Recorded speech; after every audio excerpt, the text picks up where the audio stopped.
Welcome back to the Deep Dive.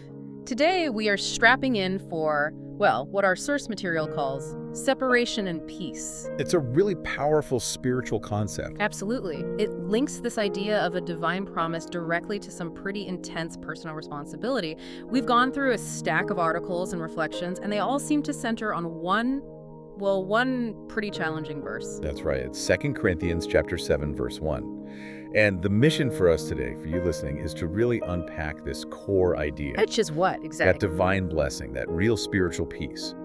It's available when we actively separate ourselves from defilement and at the same time actively draw nearer to our higher purpose. It's a dynamic contract, not just a passive gift you wait for. Okay, let's lay out that verse then. The framework for this whole deep dive is 2 Corinthians 7.1. It says, "Since we have these promises, dear friends, let us cleanse ourselves from everything that contaminates body and spirit, perfecting holiness out of reverence for God." And that language, right away, it sets up the core tension we need to talk about. The source material argues that divine grace, those promises the text mentions, it requires significant human effort. So you can't just wish for it. Exactly. You can't just ask for purity and be done. You have to proactively, participate in removing the things that defile you, the things that lead you towards sin. It demands action, a kind of spiritual maintenance schedule, not just a hope or an aspiration. And that distinction, that difference between just hoping for it and actually actively participating, that's where the sources say many people really miss the mark. It's the first critical failure point they identify. Believers often address only the symptoms of sin, but they completely ignore the root cause underneath. Which explains so much. It's a devastating insight, really, because it explains why so many people get stuck. The material points out that believers find themselves trapped, repeatedly confessing the exact same sins, week after week, month after month. Why? Just because they haven't gone deep enough? Pretty much. Because that self-cleansing effort hasn't been comprehensive. It's like, cleaning a spill on the carpet but never fixing the leaky pipe in the wall. You treat the visible thing, but the fundamental issue is still there. That inner weakness, that unchecked desire. Right. It's still providing the fertile ground for that same sin to just pop up again. So if the cleansing needs to be comprehensive, we have to understand what it is we're cleansing. Yeah. The sources actually categorize this contamination. They do. The text uses a word that translates to defilement, or woo-hooey. It's this idea of contamination or filth. And it's broken into two camps. Okay. First, there's physical defilement. This is the external stuff. Bodily impurity. It involves continuously feeding what the source calls the old nature. It's about what we consume, where we go, what we do on the outside. And the second type, this is where the real danger is because it's so much harder to see. That's spiritual defilement. This is the contamination of your inner life. We're talking about sinful attitudes, your motivations, your intentions. An attitude can be a contamination, even if it never results in a visible external action. And I think the most powerful takeaway for me from the source material was how they used the story of the prodigal son to really illustrate the difference here. It's a brilliant choice. It really is. Because it forces you to flip your assumptions. How so? Well, we look at the prodigal son, right? He demands his inheritance, runs off, and commits all these very obvious physical sins. Wastefulness, impurity, excess. The symptoms are right there. He defiled his body, his property, it's all external. But the source directs our attention to the other brother, the older one. One who stayed home, the one who worked hard, who appeared completely virtuous. He didn't commit any of those physical sins. But the moment his brother comes home, his inner life just spills out. Totally. No. He's completely unwilling to communicate with his father. He's incapable of celebrating. He is just openly resentful. That inner attitude, that was the spiritual defilement. Bitterness, resentment. A profound lack of relationship, even though he was physically present the whole time.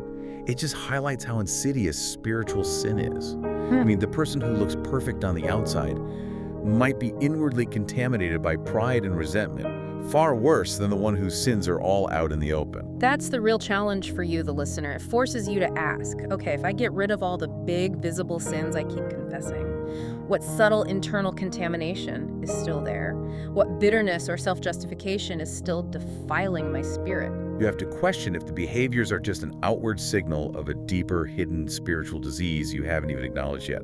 The material insists that focusing only on behavior is like cleaning the windows when the foundation is rotten. So true cleansing has to start with that really uncomfortable inner look. Okay, so if we accept this radical responsibility cleansing, both the external and the internal, where do we go from there? Let's look at the second half of that command in 2 Corinthians 7.1. We've covered cleanse ourselves. Now, what about perfecting holiness in the fear of God? And we have to emphasize, this is so important. Perfecting holiness is absolutely not an instant achievement. It's not a one-and-done thing. The sources stress this is a continuous, day-by-day process of growing. It's a marathon. You don't just arrive at a state of holiness, perfection, and then, coast. No, you can't. It requires daily, sometimes exhausting vigilance to just sustain it. That sounds like a crushing amount of responsibility, though. I mean, Yeah. if the divine promises are freely given, why does the source demand such relentless human effort? Where's the line between active participation and just trying to, earn your peace? That's the essential theological question, isn't it? Yeah. But the source kind of bypasses the deep theology to focus on the practicality of it. The material suggests that the human effort, the act of separation, is the response to the divine promise. It's not the precondition for getting it. The effort perfects the believer, not the grace itself. So it's a responsive reference. Exactly. The spiritual health you're looking for is built by actively maintaining that separation. Which brings us to a really critical question the source material wants us to ask ourselves, and that is, are you actively separating yourself from sinful things and attitudes, or are you just sort of passively hoping that God will someday remove the temptations around you? And the source is clear. Waiting for external change isn't enough. You have to actively put distance between yourself and the opportunities for defilement. It shifts the burden of responsibility entirely onto you. Okay, so we've established that this whole perfecting holiness thing is a continuous spiritual marathon. But what happens when you realize that marathon has a finish line, and it's a finish line you can't move? Yeah, the material gives us a stunningly personal example of that urgency. It transitions from the abstract idea of vigilance to the very concrete reality of one person's life. And this is where we get the testimony of Hu Jikang Pastor. This isn't abstract anymore. It's one man's race against the clock. It is, and the reflection is so specific. He notes the date, December 15th, a Monday in Taiwan. He's reflecting on December being this month of warmth and gratitude, not just Christmas, but his wife's birthdays are in that month. He's feeling grateful for his upbringing, his family, and 35 years in ministry. But the real insight comes from the nature of his work. It really does. His work at Beipu Church in Hualien, it's a small rural setting, and the source paints this vivid picture of the sheer workload he has. Because the church is small, it lacks staff, so the pastor's playing all these roles. He's the principal, the janitor, The groundskeeper, he's even handling maintenance and electrical projects. And the source explains that despite this incredibly demanding work, he finds this deep, enduring joy in it. He uses a phrase for it, right? Yeah, he does. Ganjiruyi. And this isn't just about pushing through, it's a spiritual reframing. It means finding the sweetness, the profound joy and purpose in the heart of that intense, sometimes bitter labor. Because that labor is fulfilling his mission. That dedication is the process of sanctification in action. That's powerful, but this is where that urgency factor really hits hard. Absolutely. He has a mandatory retirement date. It's looming in 2026. After 35 years of ministry, the realization just hits him. He has, at maximum, only 6 years left. Wow. That realization creates this immediate, profound sense of limited, precious time. And that timeline changes everything for him. He says he has to radically accelerate his efforts to nurture genuine coworkers, not just in his church, but in the whole denomination. In this need to maximize his remaining time, it highlights a major shift in how he mentors people. He contrasts the old methods, extensive reading, attending these long, time-consuming seminars, with modern approaches, technology, the internet. It now allows for direct, hand-in-hand spiritual mentorship. And the advantage of that hand-in-hand method? It's just faster. It allows for faster shared experience, the ability to avoid unnecessary detours. In the past, someone might waste years struggling through a doctrinal misunderstanding because experience wasn't easily shared. Now he can convey decades of wisdom efficiently. It's an urgent, kingdom-minded perspective on time management. He's applying his professional skill set directly to his spiritual duty before his time runs out. Precisely. And this need for separation and sanctification isn't just about the external work. It requires that continuous vigilance, both externally and internally, which brings us right back to the core idea of daily watchfulness. Let's quickly review that external maintenance, the body. Externally, it's being continuously cautious. What you eat, what you do, what you say, what you see. This is the constant maintenance of that boundary against physical defilement. But the truly difficult part, the part that keeps us from repeating those same confessions over and over, is internal. Yes, because God sees our motivations. The source stresses that we need intense daily spiritual discipline. We have to actively seek illumination from the Holy Spirit. The danger is relying on feeling, self-satisfied or good enough. Which leads right into that really subtle, incredibly dangerous internal defilement the source warns us about: spiritual pride. This might be the most critical insight for you, the listener. While many people focus on the obvious pitfalls, the wine, women, wealth, and anger, the deeper, more destructive contamination is spiritual pride. It shows up as this feeling that you're superior to others, that your spiritual path is purer. It's the older brother's sin, but weaponized. And it often surfaces through carelessness with our words, with our actions, and it just leads to broken relationships. It's a cancer on the spirit.